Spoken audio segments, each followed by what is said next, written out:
Anfangs habe ich Fasten immer belächelt und da habe ich dann auch Fasten nicht so richtig ernst genommen. Und mit der Zeit habe ich Fasten mit in mein alltägliches Leben eingebaut und seitdem sehe ich ein, dass Fasten mit Abstand das Wichtigste ist, was du für deine Gesundheit machen kannst. Und warum das so ist, das erfährst du nach dem Intro.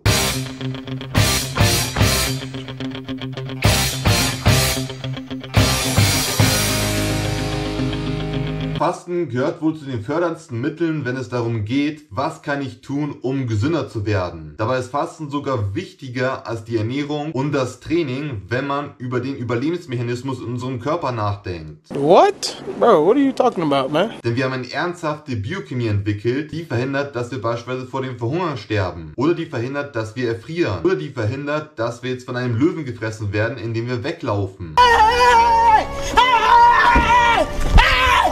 Why are you running? Why are you running? Also Fasten, Kältetherapie und Übungen neigen dazu, nachzuahmen, wie unser Körper die Überlebensmechanismen entwickelt. Not bad, not bad. Now you... Wenn man also fastet, dann löst man die ganzen Überlebensgene frei. Und das betrifft jeden Teil deines Körpers. Also jeder Teil deines Körpers verbessert sich dadurch. Nice. Wenn du einmal die Umgebung, in der wir uns früher befunden haben, in der wir weniger häufig gegessen haben, mit der heutigen Umgebung vergleichst, wo wir wirklich jeden Tag Essen in uns reinstopfen, dann erkennst du den Unterschied und auch das Problem. Nämlich, wir essen viel zu viel und wir essen viel zu viele Mahlzeiten am Tag und vor allem, wir essen viel zu viele hochverarbeitete Produkte. Nein, doch.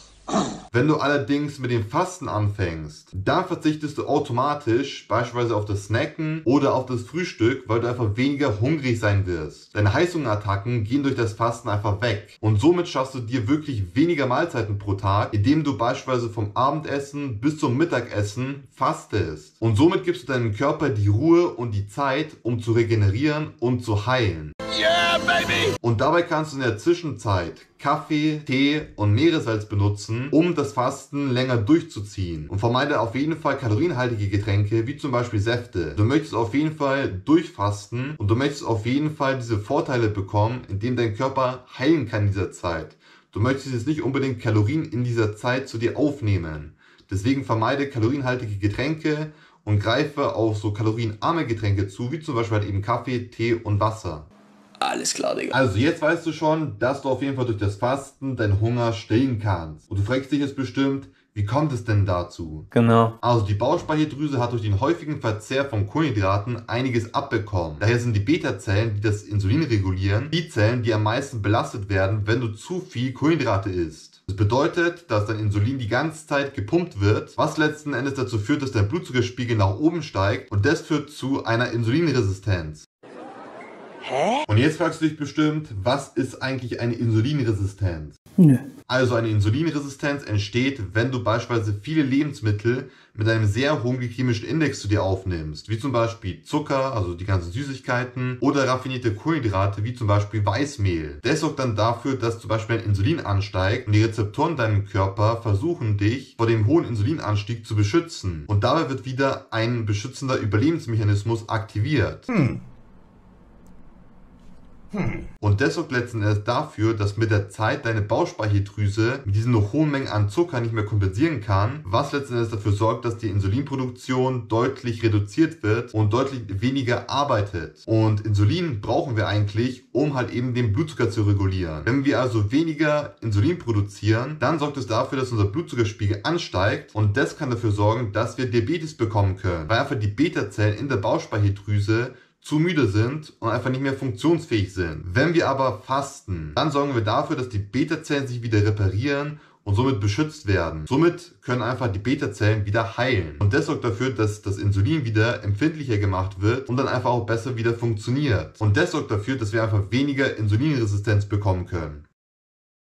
Wenn du nun also durch das Fasten weniger isst, dann gibst du deinem Verdauungssystem endlich die Chance, um sich zwischen den Mahlzeiten zu entspannen. Und das kann sogar eine antidepressive Wirkung auslösen, was dafür sorgt, dass deine Stimmung ansteigt.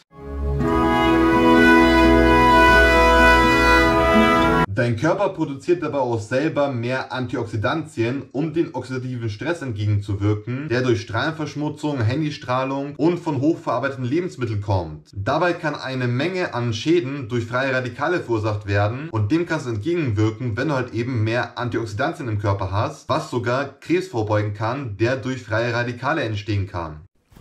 Wow. Dann beginnen auch die Mikroben in deiner Verdauung, die einen sehr hohen Einfluss auf das Immunsystem haben, zu wachsen an, wenn du fastest oder wenn du weniger häufig Mahlzeiten zu dir aufnimmst. Yeah, boy. Dann gibt es noch neben dem Intervallfasten ein verlängertes Fasten, das sogar 2 Tage lang gehen kann und das noch mehr Vorteile kreiert, wie zum Beispiel, dass es deine Autophagie stärkt. Und die Autophagie sorgt dafür, dass halt eben beschädigte Proteine oder Krankheitserreger zum Beispiel gereinigt werden und dann zu gesundem Gewebe recycelt werden.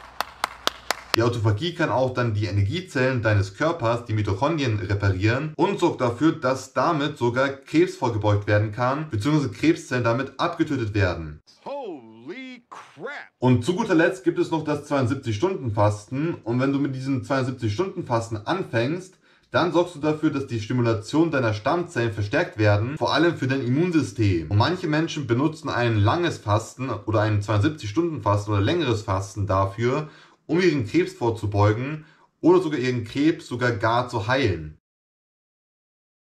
Gut, das ist jetzt vom Video. Jetzt weißt du auf jeden Fall, dass Fasten auf jeden Fall sehr wichtig ist, vor allem für deine Gesundheit, damit du auf jeden Fall dadurch sehr viele Krankheiten auch heilen kannst. Und auf jeden Fall deinem Körper einfach mal die Ruhe und Zeit gibst, um zu regenerieren. Deswegen, wenn dir dieses Video gefallen hat und du es sehr als informativ empfunden hast, dann würde es mich auf jeden Fall freuen, wenn du einen fetten Daumen nach oben auf diesem Video da lässt und mich nicht vergisst zu abonnieren, um kein weiteres Video zu verpassen. Bis dann und bis zum nächsten Video, dein David.